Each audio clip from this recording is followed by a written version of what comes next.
বাংলাদেশের অভ্যন্তরীণ রুটের সবচেয়ে ব্যস্ততম বিমানবন্দর সৈয়দপুরের যাত্রা শুরু দ্বিতীয় বিশ্বযুদ্ধের সময় মিত্রবাহিনীর সামরিক প্রয়োজনেই। যুদ্ধকালীন এয়ারফিল্ডের ওই অবকাঠামোটি ১৯৭৯ সাল থেকে পথ চলতে শুরু করে দেশের অভ্যন্তরীণ বিমানবন্দর হিসেবে। সময়ের সাথে সাথে ঢাকা, চট্টগ্রাম ও কক্সবাজারের সাথে সরাসরি সংযোগ স্থাপন করে এটি এখন দেশের অন্যতম ব্যস্ততম রুটে পরিণত হয়েছে। সৈয়দপুর বিমানবন্দরের আদি ইতিহাস জানতে চাইলে আজও শিউরে ওঠেন স্থানীয়রা।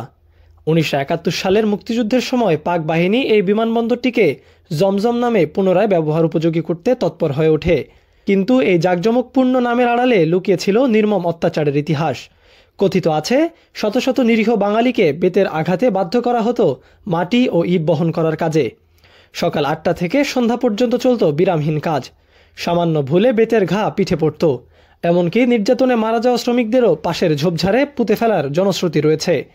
সে বাঙালি শ্রমিকদের রক্ত আর কষ্টের উপর ভর করে নির্মিত হয়েছিল এই জমজম এয়ারপোর্ট। সেই রক্তস্নাত ভিতের উপরই ১৯৭৯ সাল থেকে সৈয়দপুর বিমানবন্দর অভ্যন্তরীণ রুট হিসেবে চলতে শুরু করে। বর্তমানে এটি দেশের অন্যতম ব্যস্ততম রুটে পরিণত হয়েছে। তবে সৈয়দপুরের আকাশপথের স্বপ্ন এখন শুধু অভ্যন্তরীণ নয়, আন্তর্জাতিক।